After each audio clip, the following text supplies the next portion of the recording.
Hello दोस्तों, आपका स्वागत है श्रेष्ठ गोकुल एजुकेशनल प्लेटफॉर्म पे। आज हम लोग महान्यायवादी के बारे में पढ़ेंगे। महान्यायवादी अटॉर्नी जनरल ऑफ इंडिया, महान्यायवादी अनुच्छेद 76 में दिया गया है। महाभारत का महान्यायवादी अनुच्छेद 76 में दिया गया है। भारत सरकार को विधिक मामलों में सलाह और सहायता देगा। महान्यायवादी का काम क्या होता है? महान्यायवादी का काम होता है कि विधिक मामलों में सलाह और सहायता देना भारत सरकार को। ठीक है, यानी कि महान्यायवादी विधिक मामलों में भारत सरकार को सलाह और सहायता देता है। ठीक है, अब बात करते हैं इसकी योग्यता की। उच्चतम न्यायालय के न्यायाधीश बनने की योग्यता रखता हो। उच्चतम न्यायालय के न्यायाधीश बनने की योग्यता रखता हो। भारत का नागरिक हो और अगर हाईकोर्ट का न्यायाधीश है तो कम से कम 5 साल का अनुभव होना चाहिए, और अगर हाईकोर्ट का एडवोकेट है तो उसको 10 साल का अनुभव होना चाहिए, या फिर राष्ट्रपति की निगाह में विधिक मामलों का कोई योग्य व्यक्ति हो, उसको महान्यायवादी बनाया जा सकता है। ये इसकी योग्यताएं होंगी। अब बात करते हैं कार्यकाल की। तो कार्यकाल राष्ट्रपति के प्रसाद पर्यंत होता है। या फिर राष्ट्रपति को त्याग पत्र देके अपने पद से हट सकता है।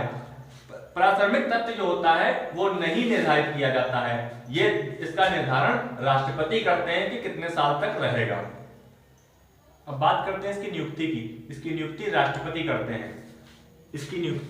महान्यायवादी की नियुक्ति राष्ट्रपति करते हैं। प्रथम महान्यायवादी थे, उनका नाम था MC सीतलवाड़, जो कि 12 साल तक की महान्यायवादी रहे थे। वर्तमान में जो महान्यायवादी हैं उनका नाम है मुकुल रोहतगी वर्तमान में महान्यायवादी हैं। कार्य और शक्तियों की बात करते हैं। अगर कार्य और शक्तियों की बात करते हैं तो महान्यायवादी संसद की कार्रवाई में भाग ले सकता है, परंतु मतदान करने का अधिकार महान्यायवादी को नहीं है। भारत के राज्य के भीतर किसी भी न्यायालय में सुनवाई में हिस्सा लेने का अधिकार इसको प्राप्त होता है। भारत सरकार की ओर से विधिक मामलों में केस लड़ता है। अब बात करते हैं कैट की। कैट यानी कि नियंत्रक एवं महालेखा परीक्षक। ठीक है, controller editor general of India.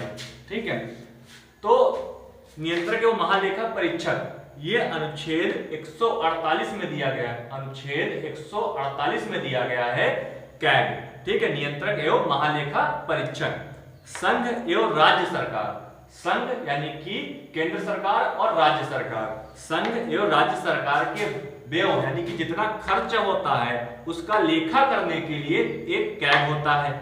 अगर संघ के मामलों में कोई रिपोर्ट बनाएगा तो वो राष्ट्रपति को देगा और राष्ट्रपति उस रिपोर्ट को सदन में प्रस्तुत कराएंगे। ठीक है, और अगर कैग राज्य के मामलों पे कोई रिपोर्ट बनाता है तो राज्यपाल को देंगे और राज्यपाल उस रिपोर्ट को विधानमंडल में प्रस्तुत कराएंगे। या भारतीय लेखा परीक्षण और लेखा विभाग का मुखिया होता है। या लोक वित्त का संरक्षक होने के साथ साथ देश की संपूर्ण वित्तीय व्यवस्था का नियंत्रक भी होता है। अब बात करते हैं इसकी नियुक्ति की। तो नियुक्ति राष्ट्रपति करते हैं। कार्यकाल 6 वर्ष तक की होता है या 65 वर्ष तक की। त्यागपत्र राष्ट्रपति को दे सकता है। ठीक है, अब बात करते हैं इसकी भूमिका की कि कैग की भूमिका क्या होती है।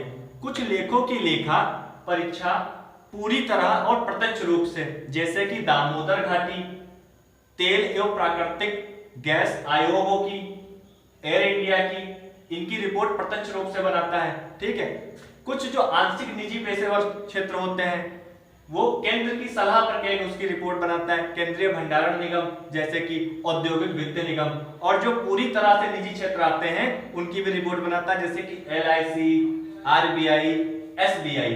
ठीक है, अब बात करते हैं इसके वेतन की। तो वेतन जो इसका है सुप्रीम कोर्ट के जज के बराबर ही इसको वेतन मिलता है।